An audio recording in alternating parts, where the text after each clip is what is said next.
नमस्कार। आज वो दिन आ गया है जब भारत में चुनाव के परिणाम निकल रहे हैं। बीजेपी रुझानों के हिसाब से फिर से सरकार बनाने जा रही है, तीसरी बार प्रधानमंत्री नरेंद्र मोदी के नेतृत्व में।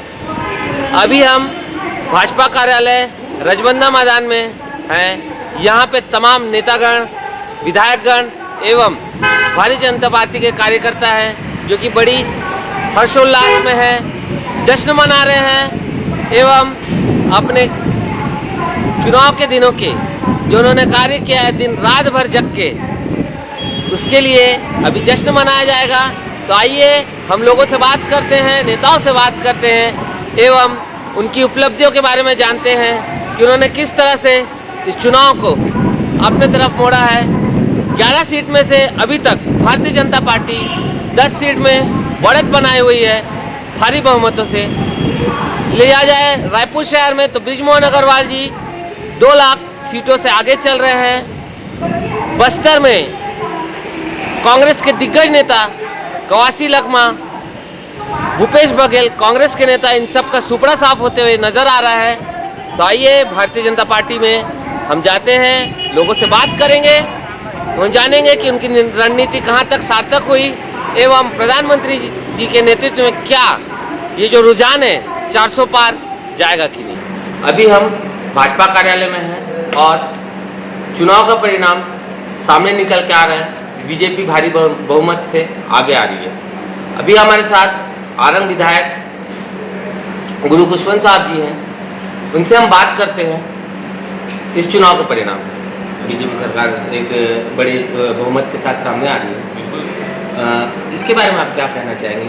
निश्चित ही ये तो होना ही था। हम लोगों ने पहले ही कहा था कि नरेंद्र मोदी जी के नेतृत्व में पूरा देश उन्नति और विकास कर रहा है और इसका परिणाम ये आना ही था।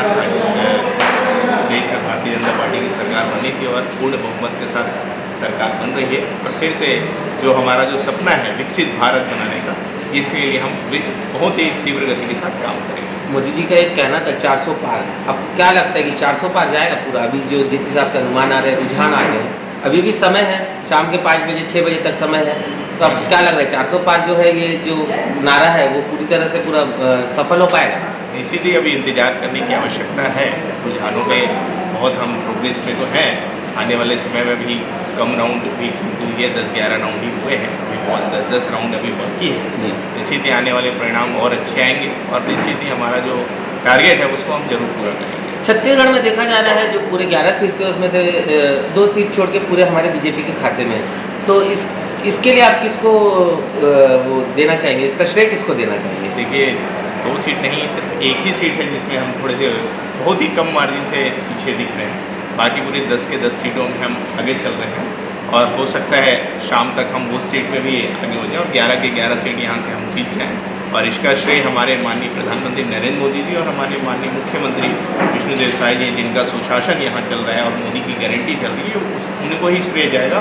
और जितने कार्यकर्ता है हमारे भारतीय जनता पार्टी के जो दिन रात मेहनत की, उसी को ही श्रेय जाएगा। कांग्रेस के दिग्गज नेता कवासी लखमा, भूपेश बघेल, इनका सुपड़ा साफ होते हुए दिखाई दे रहा है, तो आपको क्या लग रहा है कि ये इनकी गलती की वजह से इनको आज ये परास्त होना पड़ा? जैसे महादेव घोटाला हो गया, ये सब ये फैक्टर इसके ऊपर में लगे हैं। निश्चित ही इन लोगों ने 5 साल 2018 से 2023 तक छत्तीसगढ़ को लूटने का काम किया था, भ्रष्टाचार यहाँ काम किया था, युवाओं के साथ उनके भविष्य के साथ खिलवाड़ करने का काम किया था। आज ये उसी का नतीजा है।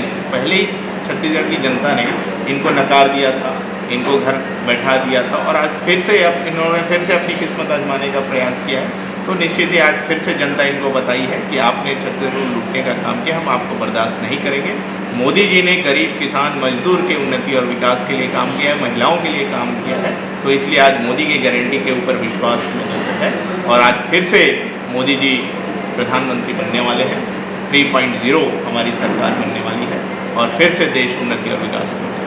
आपकी सर, आपने जैसे कहा कि आपकी सरकार बनने वाली, नई सरकार आने के बाद तो आप लोगों की नई रणनीति क्या रहेगी? किस तरह से छत्तीसगढ़ के लोगों को आप नई योजनाओं तक पहुंचाएंगे? देखिए, हमारा जो संकल्प पत्र हमने जारी किया था, तो संकल्प पत्र के जो जितने भी हमारे वादे हैं, उस सारे वादों को हम सब पूरे करेंगे।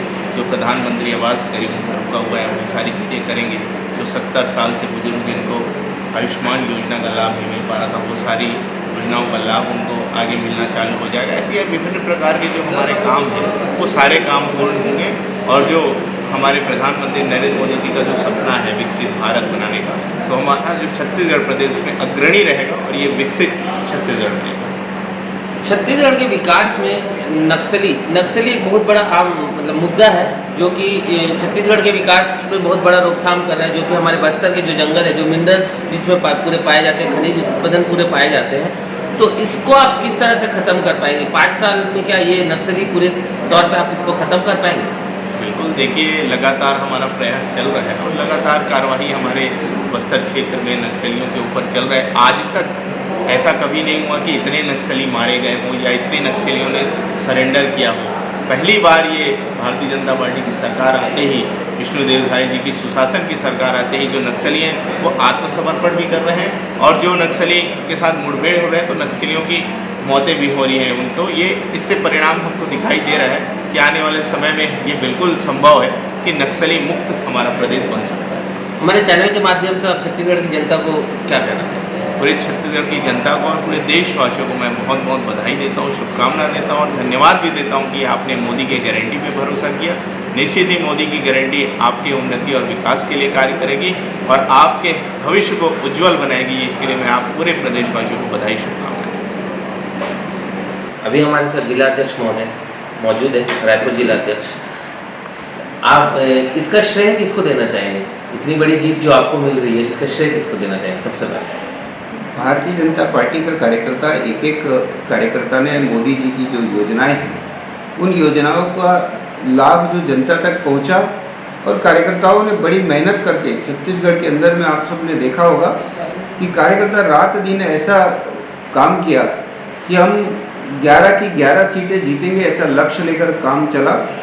अभी हम जैसा समझ रहे हैं 11 में से 10 सीट तो हम पक्की जीत रहे हैं। एक सीट पे नॉमिनल मार्जिन पे हम आगे पीछे हो रहा है।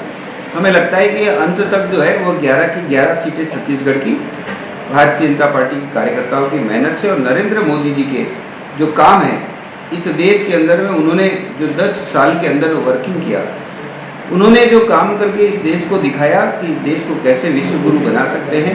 उन्होंने जिस नीति के साथ काम किया, करप्शन कम करने के लिए उन्होंने काम किया, इस देश के विकास के लिए, आर्थिक स्थिति मजबूत करने के लिए काम किया और गरीबों तक जनहितैषी योजनाएं कैसे वहां तक पहुंचे, उसके लिए उन्होंने अथक परिश्रम किया, जिसका परिणाम है कि आज तीसरी बार भारतीय जनता पार्टी की सरकार, एनडीए की सरकार राष्ट्रीय स्तर पर बनेगी।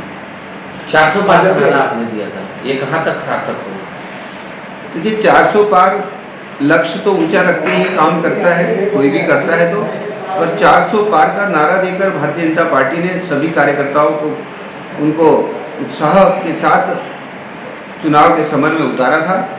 और हम लक्ष्य तो ऊंचा रहता ही है, लक्ष्य कभी ऊपर भी जाता है, कभी नीचे भी जाता है, लेकिन क्योंकि लक्ष्य ऊंचा था और इसलिए सरकार जो है आज भारतीय जनता पार्टी की बन रही है।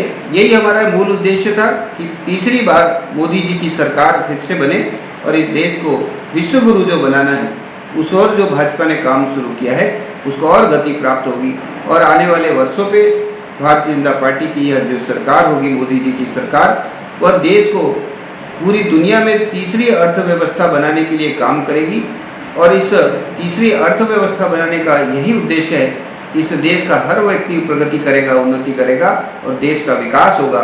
जब सब लोग का विकास होगा तभी यह देश तीसरी अर्थव्यवस्था बनेगी और हम सबका सहयोग इसमें होगा। कांग्रेस के दिग्गज नेता उनका सुपड़ा साफ होते हुए दिखाई दे रहा है, चाहे वो भूपेश बघेल, चाहे वो कवासी लखनऊ। क्या आपको लगता है कि ये जो भ्रष्टाचार के कुछ फैक्टर्स थे, ये फैक्टर्स इस चुनाव में उनके ऊपर में लगे?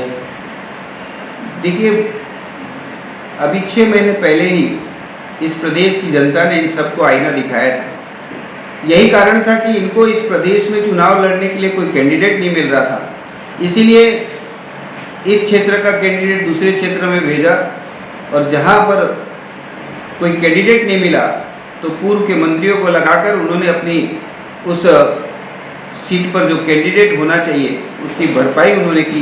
लेकिन उनको उसी समय से पता था कि जहां पर भी लड़ रहे हैं वहाँ जीत नहीं सकते, वह हारेंगे। और आप सबने देखा होगा कांग्रेस ने जो चुनाव लड़ा वह चुनाव कोई चुनाव का रणनीति से लड़ा नहीं। कैंडिडेट जरूर बन गए, लेकिन उन्होंने उस उत्साह से वह काम ही नहीं किया। और आज वह सारे के सारे नेता, बड़े नेता, सब लोग जो है जिनका सुपड़ा साफ हो गया। हम ये ऐसा कह सकते हैं कि कांग्रेस जो अपनी इस बार जो रणनीति वो बराबर से नहीं बना पाई, हड़बड़ी में उन्होंने अपने कैंडिडेट्स को खड़ा कर दिया, जहाँ चाहे वहाँ पे कैंडिडेट्स को खड़ा कर दिया।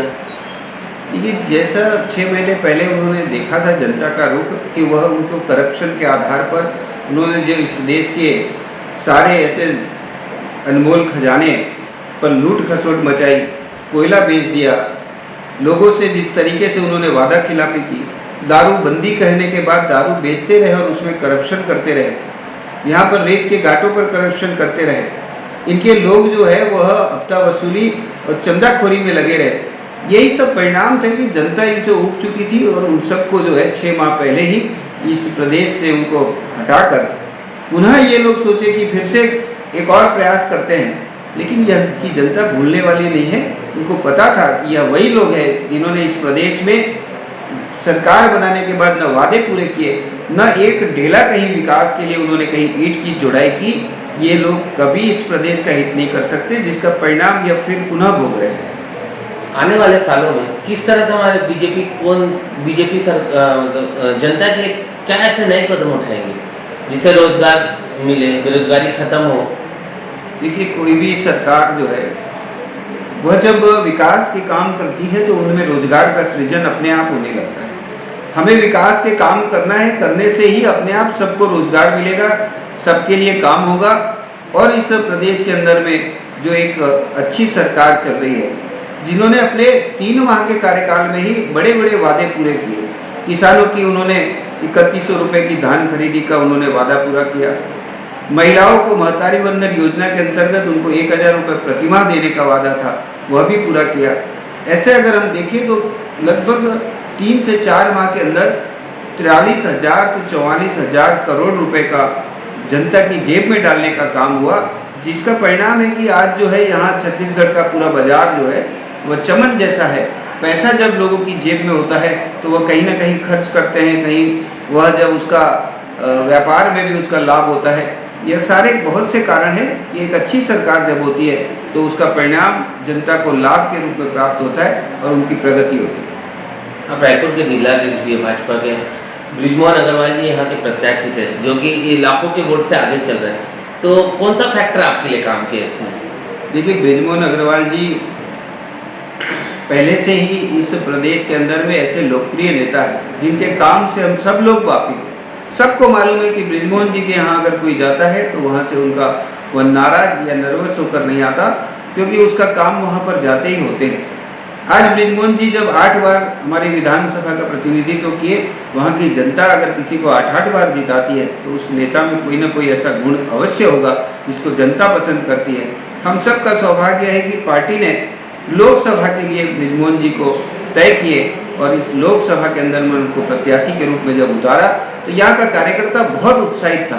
उन्होंने रात दिन एक कर दिया और पूरे क्षेत्र के अंदर में ऐसा कोई घर नहीं होगा जहाँ पर हमारे मतदाता ने बृजमोहन जी के कामों के लिए वहाँ पर उनको उनकी बातें पहुँचाई। और बृजमोहन जी ने निश्चित तौर पर इस प्रदेश के लिए बहुत कुछ काम किया है। हमें पूरा विश्वास है वो 5 लाख से ज़्यादा वोटों से इस लोकसभा क्षेत्र को जीतेंगे और अभी वो लगभग 2.5 से 3 लाख की लीड ले चुके हैं। अभी 10 राउंड हुए हैं और भी लगभग 9 से 10 राउंड बाकी है। 5 लाख से वो कम में नहीं जीतेंगे, उससे ज़्यादा ही जीतेंगे। चैनल के माध्यम से आप लोगों को क्या है? मैं छत्तीसगढ़ की जनता और इस देश की जनता को पुनः बधाई देना चाहूँगा कि आप सब ने जो निर्णय लिया है उसके अनुसार बृजमोहन जी और उनके नेतृत्व करने के लिए हमारे राष्ट्रीय नेतृत्व ने हमारे नरेंद्र मोदी जी को पुनः इस देश के प्रधानमंत्री बनाने के लिए जब कहा है तो यह पूरे भारतवासियों के लिए सौभाग्य का दिन होगा। हम पूरे देश और विश्व में अपने भारत का नाम रोशन करेंगे, ऐसा हम सब के लिए भी यह एक अच्छा अवसर होगा। और पुनः नरेंद्र मोदी जी का सब लोग साथ देंगे, सहयोग करेंगे और उनकी नीतियों का समर्थन करते हुए इस देश को विश्व गुरु बनाने के लिए और हम सब लोग अग्रसर होंगे।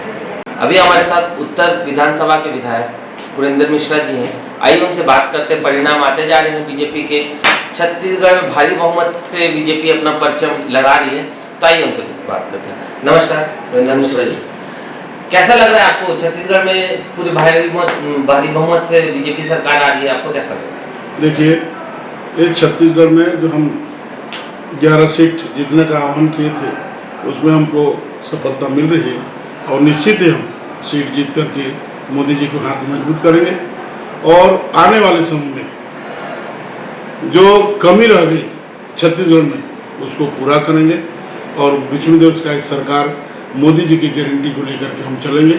निश्चित तौर पे आने वाले समय में हमारी पार्टी मजबूत होगा, सरकार मजबूत होगा। क्या फैक्टर है जो आपको इस जीत के लिए लेके जा रहे हैं? आपने ऐसे कौन से फैक्टर है जो आपको? देखिए, हमने मोदी गारंटी की क्रमशः एक एक बिंदु का पालन करके जनता के द्वारा दिए गए वचन को पूरा किए हैं और सरकार में बैठते ही हमने मोदी जी के जो वादे किए थे, मोदी सरकार की जो गारंटी थी, हमारे जो मैनिफेस्टो था, वो सब हम पूरा किए।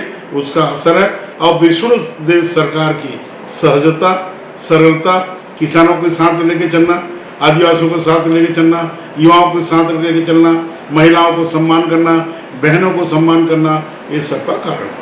कांग्रेस जैसे कहते थे कि बीजेपी की जो भी बात है वो जुमला है, तो अब क्या लग रहा है कि उनके बातों जो लोगों ने जो उनको वोट नहीं दिया, उनके बातों को उनको समझ नहीं पाई कि उनकी योजनाओं को नहीं समझ। देखिए, कांग्रेस जब भी कुछ कहती है उसका कोई आधार नहीं रहता। उन्होंने बड़े बड़े नेताओं को लड़ा है, महासमुंद से ताम्रध्वज साहू को लड़ा है, राजनांदगांव से भूपेश बघेल जी लड़े, देवेंद्र यादव जी बिलासपुर से लड़े, लेकिन उनका क्या स्थिति है देख रहे हैं आप। तो कांग्रेस छत्तीसगढ़ में कांग्रेस को कोई भरोसा करता नहीं, क्योंकि पिछले 5 सालों में जो उन्होंने आतंक फैलाया, लोगों का लूटपाट किया, लोगों को बेइज्जती किया, महिलाओं का अपमान किया, बहनों का अपमान किया, उससे सब दुखी होकर के बीजेपी को वोट दिए हैं और निश्चित ही आने वाले समय में बीजेपी यहाँ मजबूत होगी और अच्छे से सरकार चलेगी। 400 पार का नारा बीजेपी ने दिया था। देखिए, हमारा एक तय कर देते हैं। मैं चाहता हूँ कि मैं परीक्षा दूंगा तो फर्स्ट डिवीजन पास होगा, उसकी तैयारी करता हूँ, लेकिन मैं फेल नहीं हो रहा हूँ, मैं पास हो रहा हूँ जनता की सेवा करने का। लेकिन उसमें सब कुछ हमारा नहीं रहता, लोगों का भी रहता है और प्रकृति का नियम है कि स्वतंत्र किसी को नहीं छोड़ के एक बंधन में रखता है। जो सही लाइन में जा रहा है उसको भगवान भी साथ देते हैं, प्रकृति भी साथ देता है। इसलिए हमको दुखी होने की जरूरत नहीं है। हम सरकार बना रहे हैं और सरकार में हमारे पिछले समय से भी हमारा ज़्यादा संख्या रहेगा। आगे की रणनीति कैसे रहेगी छत्तीसगढ़ के लिए? छत्तीसगढ़ में विष्णुदेव की सरकार है, हम काम करेंगे, लोगों की सेवा करेंगे। हम आए हैं 5 साल के लिए, उनके जो भी वादा किए हम पूरा करेंगे और उनके दुख में हम दुखी होकर उनको सुखी की ओर अग्रसर करेंगे। यही हम लोगों का उद्देश्य है। अभी हमारे साथ बीजेपी के कार्यकर्ता है, बड़ी हर्ष, बहुत खुश है बीजेपी के कार्यकर्ता। आइए युवाओं से भी बात करते हैं। सबसे पहले तो आपको बहुत सारी शुभकामनाएं कि बीजेपी का ऐतिहासिक जीत के साथ आ रही है छत्तीसगढ़ में। बहुत बहुत धन्यवाद आप सबको, बधाई, शुभकामनाएं। मैं संपूर्ण भारतवर्ष को वापस सरकार बनाने के लिए बधाई देना चाहता हूं और पूर्ण बहुमत से हम भाजपा की सरकार बनाएंगे, नरेंद्र मोदी जी वापस आएंगे और बहुत अच्छे से विकास करेंगे इस आने वाले 5 वर्षीय में। और अभी जो कुछ रुझान जो चल रहा है तो वो सब चुनावी है, चलते रहेगा, but end of the day सबके मन का इच्छा, प्रत्येक भारत के एक एक व्यक्ति के मन की इच्छा पूरी होगी, मोदी वापस आएंगे, बीजेपी की सरकार। क्या फैक्टर काम किया आप लोगों के लिए इस बार जो ऐतिहासिक जीत के साथ आप आ रहे हैं छत्तीसगढ़ में? ऐसे कौन से फैक्टर से जो सबसे ज़्यादा? सर्वप्रथम तो मैं बोलूँगा कि भगवान श्री राम जी का जो मंदिर बना है उनसे बड़ी चीज़ नहीं हो सकती हम हिंदुओं के लिए। बाकी जो आदरणीय मोदी जी ने इतनी सारी योजनाएं जो दी, सारे गरीबों को, हर वर्ग को, ऊपर से लेके नीचे से लेके मध्यम वर्ग, सब वर्गों को समान समझ के जो उन्होंने स्थिति रखी है वो सब बहुत ज़्यादा फैक्टर बना। और छत्तीसगढ़ की जनता बहुत ज़्यादा खुश है क्योंकि छत्तीसगढ़ में जो नक्सलवाद का जो दिक्कत चल रही थी, सारी चीज़ें चल रही थी, उसमें बहुत बड़ा एक रूप निभाया मोदी जी ने और बाकी हमारे सरकार ने भी। तो जनता है खुश है। अभी जैसे दिखाई मतलब देखने को आ रहा है कि अभी एक्शन मोड में है बीजेपी नक्सलियों के खिलाफ। क्या ये एक्शन मोड चलते रहेगा और हम क्या ये सोच सकते क्या छत्तीसगढ़ की जनता ये सोच सकती है कि 5 साल में छत्तीसगढ़ से नक्सल मुक्त हो जाए? बिल्कुल होगा। जिस तरह से हमारे आदरणीय गृह मंत्री जी विजय शर्मा जी ने इतने अच्छे अच्छे कदम जो उठा रही हैं, बिल्कुल इस पंचवर्षीय में नक्सलवाद का खत्म हो सकता है। हमारे चैनल के माध्यम से आप जनता को क्या कहना चाहेंगे? सबसे पहले तो मैं जनता को यह बोलना चाहूँगा, जनता का दिल से आप सभी को धन्यवाद है। आपने जो इतना भरोसा दिखाया भाजपा भारतीय जनता पार्टी पे, और इतना ज़्यादा भरोसा दिखाया मैंने आदरणीय मोदी जी के लिए। पंचवर्षीय हमारे लिए, आप सब के लिए, संपूर्ण भारत के लिए, संपूर्ण छत्तीसगढ़ के लिए बहुत ही मंगलमय होगा। आप सबका धन्यवाद।